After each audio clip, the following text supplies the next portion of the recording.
You see this hair? Took me 9 years to grow this hair, man. And I ain't just fucking around here.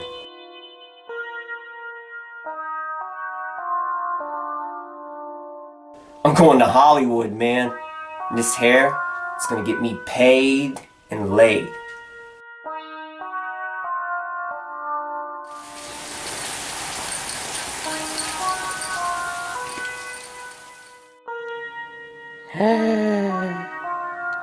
Spirits of beyond, show me a sign. What the hell are you doing? I'm holding a seance, Bob. The fuck you will, Jenny. If get your ass upstairs and cook my dinner. But Bob, there are spirits in this house that I must communicate with.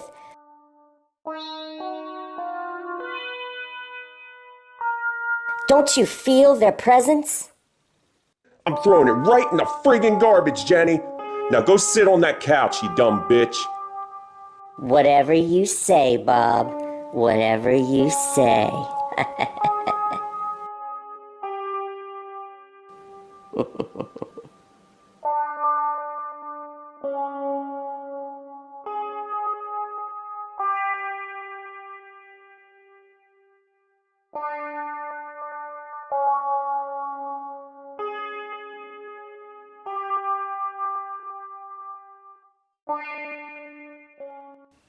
Hey there guys, it's me again, Eric here at Mountaintop 9, and tonight I want to talk about a movie called Witchboard. And this movie really needs no introduction. If you haven't heard of Witchboard, then you must be living under a rock all these years. It was written and directed by a guy named Kevin Tenney, and it was released in 1986. Now, this is a movie that I watched, clear back when I was a kid. I grew up with this one, and back then it really played on people's fears of the Ouija board or Ouija, whichever way you want to say it works, okay? Back when I was a kid, people would tell me, my grandmother and my dad, they would say how, you shouldn't mess around with those. You could conjure up a demon or something, and talking to ghosts, that's bad, that's evil, all that kind of stuff. So the theme of the Ouija board fit very well with the 1980s, with the satanic panic, hysteria, and all the stuff you would see about heavy metal music and Dungeons and Dragons and horror movies and all of these corrupting influences. So it was a perfect time for a movie like Witchboard. I have right here, this is the DVD release that Anchor Bay put out back in 2004. And this was back in the heyday of Anchor Bay. This was when they were still putting, cool stuff out all the time, and they would put commentaries with the movies and other, good special features. There's a very informative commentary on here with Kevin Tenney. I really like the cover to this one too. I thought they did a good job on the cover. It also, the disc itself is really cool because it has the planchette there right on the disc. The coolest thing was this little card that came with the DVD on the inside. You get this little, a little witchboard there and a little planchette that you can punch out and play. But it warns you down here. It says, do not play alone. So don't you go messing around and playing this alone, okay? I don't want you to get scared, all right? Yeah, I really liked that Anchor Bay release of the movie. I thought they did a good job. But then in 2014, Shout Factory put out a DVD and Blu-ray combo of the movie. And I recommend you picking up that release also. The Anchor Bay one's out of print, so it might be easier for you to just grab the Shout Factory release. But yeah, the director, Kevin Tenney, he's very well known among horror fans. Witchboard and Night of the Demons are his two most famous works. And I would probably say that Night of the Demons is the better movie, but this one is still very memorable. Now, Witchboard was followed by 2 sequels, but we're not going to get into those in this review. We're just going to focus on the original. Now, without any further screwing around, let's dive right into the storyline of this sick and twisted film. This horrific tale of the supernatural begins late one night at a fucking house party. That's where we meet our 3 main characters, Brandon, Linda, and Jim. Linda is Jim's girlfriend, but she used to go out with Brandon. So you could say that causes some heavy-duty friction anytime the three meet up at a social function. These dudes fucking hate each other ever since this beautiful broad came between them. And it's not hard to see why they both want her. Let me tell you, she obviously knows how to please a man. Jim has the face of a gorgeous chipmunk, but his butt stinks really bad. And I'll tell you what, I don't like the way he never takes anything seriously. He's always laughing and making jokes. Brandon, on the other hand, is a lustful, intelligent man with a head of hair like a werewolf. He dreams of the nights he made love to Linda, her body pressed against the mattress, his hands squeezing milk out of her titties. Hell, he loved her so much that one time he even let her take a shit in his mouth. But that's all in the past now, and the spirit world is Brandon's new obsession. This goofy son of a bitch carries a fucking Ouija board with him wherever he goes, even to parties. Now, I don't know about you, but I think it's awfully rude to be bringing some witchcrafty tool of the devil into someone's house without permission. You don't just walk around everywhere you go with the fucking Ouija board. I mean, what if you went into someone's house and conjured up some kind of evil spirit? If I was Jim, I would tell Brandon, I'd say, get that board out of my goddamn house before I break it over your tits. But anyway, Brandon accidentally leaves his Ouija board at Jim and Linda's house, and before you know it, Linda starts playing with the board by herself. You see, Linda believes that she's communicating with the spirit of a 10-year-old boy named David. But nope, it's not David calling out from the other side. It's actually the spirit of a sadistic killer named Malfader, and he's slowly luring her into a web of lies. Linda becomes obsessed with the board, playing on it day and night, when she should be up in the bedroom making love to her husband, trying to get pregnant. She has vivid nightmares and develops a bad temper. But when people around her actually start to die, Jim and Brandon leap into action and try to get some answers. But they must work quick before the evil Malfader takes complete possession of Linda's soul. So that's the main storyline in a nutshell, and while you nibble on that little nut like a squirrel, let's get into some other facets of the movie. As far as death scenes are concerned, this isn't a gore film, okay? This isn't a body count movie, so there's not going to be loads of severed arteries and flying heads and all that kind of shit, okay? This movie goes for more of an eerie, supernatural kind of thing. But there are a couple deaths, so let's talk about them real quick. One poor bastard gets smashed by a stack of sheetrock at a construction site. Blood shoots out of his face like strawberry pie filling, and I feel bad for this character because he seemed like a cool guy. Also, a super annoying psychic girl goes flying out of a second-story window and she plummets to a grisly demise. Now, why in the living fuck would you have a sculpture in your front yard that looks like a razor blade from a fucking box cutter sticking up in the air? I mean, why would you want that? For one thing, it's ugly. I don't know what the point of it is. That thing looks like it could cut you a new asshole. I'd use that damn sculpture to cut me a nice piece of pumpkin pie.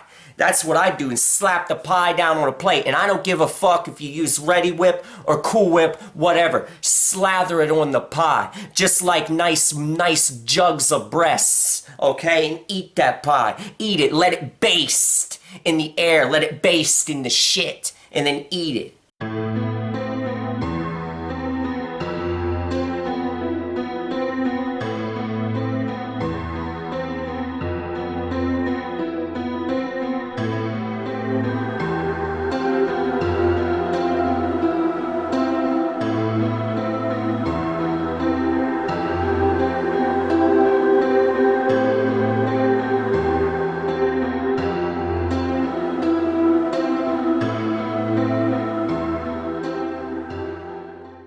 The production values in Witchboard are above average, and they do a good job of establishing an eerie atmosphere. This isn't a jump scare type movie, you know, a ghost in a white sheet jumping out and yelling boo, or a girl with long black hair twitching and running across a hallway. No, this is more of a slow burn type atmosphere. They do an effective job of making you actually feel like there is a ghostly presence in the room with the characters. They're good at doing that in this movie, and that's probably not an easy feat to pull off. And they do that through suggestive camera angles and unsettling music. So I give the movie a passing grade in that regard. And you can't go wrong with a nice atmospheric dream scene either. Like when Linda is walking up a staircase wearing a long flowing dress, her hair billowing in the wind. There's an eerie fog filling this dreamscape. One complaint I have is that too many of the scenes are shot in broad daylight. There are too many interactions with the supernatural where they're in brightly lit surroundings, and I just feel like that kind of robs the movie of atmosphere. There should have been more night scenes. That really would have helped ramp up the tension and dread. Todd Allen and Stephen Nichols are both really good as the estranged friends, especially Stephen Nichols, and he's a famous soap opera star. He's on stuff like Days of Our Lives and shit like that, and he's just really good in his role, and I like the way these two play off of each other. There's a warmth between them. Even when they're arguing, I mean, you just feel this genuine chemistry between them, so I really like that a lot.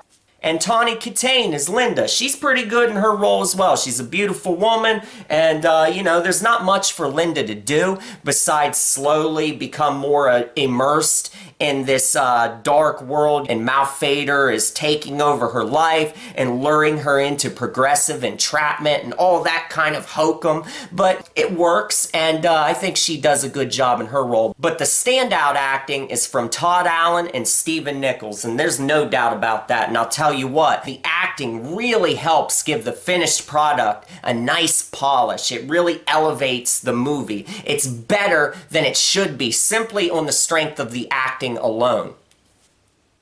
I also like in this movie how there are subtle things, like if you notice on the Ouija board, it progressively becomes more evil. The illustrations on it kind of bob back and forth. Sometimes they're more benign, but other times they look really malevolent, and I like that. Little touches here and there show that the filmmakers cared about the movie they were making. They went that extra mile to throw in little winks and nods here and there to just keep you on your toes and keep the viewer intrigued all the way through. The music score is composed by Dennis Tenney. It's average. There's nothing that really stands out and grabs you about this score. It just simply gets the job done. But one thing that just rises to the top, you know, just like they say how the cream rises to the top, well, if you listen at the end credits, there's this great unabashed rock song with galloping guitars and catchy vocals, and this was also composed by Dennis Tenney, and it's performed under the name of Steel Breeze, and they used a studio vocalist on this, and the song is called Bump in the Night, and it is just so damn good. Just like I said, a delicious slice of 80s hard rock, and it just really kind of ends the movie on a good note there. So I really like that end song. It takes you back into a time where they would end films with songs like this, you know? For example, there's a really good hard rockin' song at the end of Sleepaway Camp 3, Teenage Wasteland. You've got that Sleepaway song there. Well, that kind of Bump in the Night has that same type of feeling. And I like how on the Anchor Bay DVD, they have that song on a loop on the menu screen. I like how they loop that track because it's so good and memorable. So yeah, guys, that's about all I have to say about Witchboard. It's not a masterpiece, but it's definitely a very memorable film. It's got a great concept, you know, taking a Ouija board and making it the focus of a horror film. That's pretty much a match made in hell as far as I'm concerned. This has some tense scenes. There's some good acting. I have some quibbles here and there, you know, like the lack of night scenes. There should have been more night scenes. But besides that, I do recommend Witchboard if you've never seen it. It's definitely a fun film. And while you're at it, check out Kevin Tenney's other famous horror flick, Night of the Demons. It's even better than Witchboard. So I hope you enjoyed this review. If you did, click like, leave me a comment, tell me what you think about Witchboard. And you know what, guys? I'll be seeing you next time.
I told her to throw this shit in the trash, right in the friggin' garbage. Stupid bitch.